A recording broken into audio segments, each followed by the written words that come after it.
যারা জুলাই না মানে, যারা জুলাইরে স্মরণ ন করে, যারা জুলাইরে সম্মান ন করে, ইতারা এই ভিডিও আনসাইবে।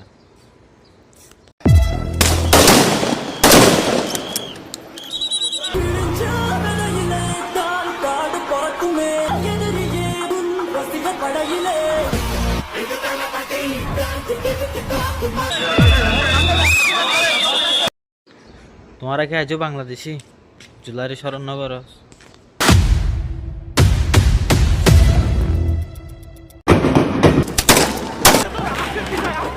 রাস্তায় হাহাকার, ছেঁড়া জুতো, রক্তে ভেজা পাঞ্জাবি, পাশে পড়ে আছে নিথর দেহ।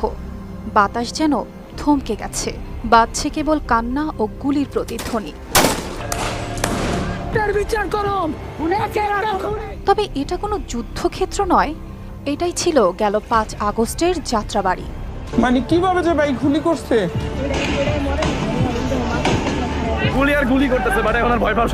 বিবিসির অনুসন্ধানে উঠে এসেছে বাংলাদেশের ইতিহাসের সবচেয়ে ভয়াবহ হত্যাকাণ্ডের এই দিনটির নির্মম বিবরণ। বলা হয়েছে ওই দিন যাত্রাবাড়িতে গুলিতে মারা যান অন্তত 52 জন। আন্দোলনের সেই উত্তপ্ত সময়ে সারা দেশেই ছিল উত্তেজনা, কিন্তু যাত্রাবাড়িতে যা হয়েছিল তা ছিল নজিরবিহীন। ভাই পুলিশ ঠিক আছে, একটা মানুষের সামনে আগাইতেছে না, এখানকার যেমনে পারে সামনে গুলি করতেছে, এই যে ছাদ থেকে গুলি করতেছে, অবস্থা পুরো একদম খারাপ। অভ্যুত্থানের এই আন্দোলনে যাত্রাবাড়িতে বিক্ষোভের বড় ভূমিকা পালন করেছিল মাদ্রাসার শিক্ষার্থীরা। তদন্ত বলছে সেদিনের ঘটনার শুরুটা হয়েছিল অনেকটা অপ্রত্যাশিতভাবে। সদ্য ক্ষমতাচ্যুত হন শেখ হাসিনা। শিক্ষার্থীদের নেতৃত্বে 36 দিনের টানা আন্দোলন শেষে দেশ ছেড়ে পালিয়েছেন তিনি। সেই পরিস্থিতিতেই আন্দোলনকারীরা যখন রাস্তায়, ঠিক তখনই যাত্রাবাড়ি থানার সামনে আকস্মিকভাবে শুরু হয় গুলিবর্ষণ।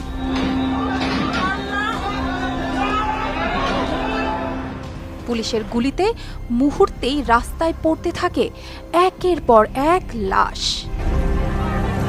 যাত্রাবাড়ি পুলিশের নথিপত্র থেকে জানা যায়, সেদিন পুলিশ প্রায় ছুড়েছিল 2444 রাউন্ড তাজা গুলি।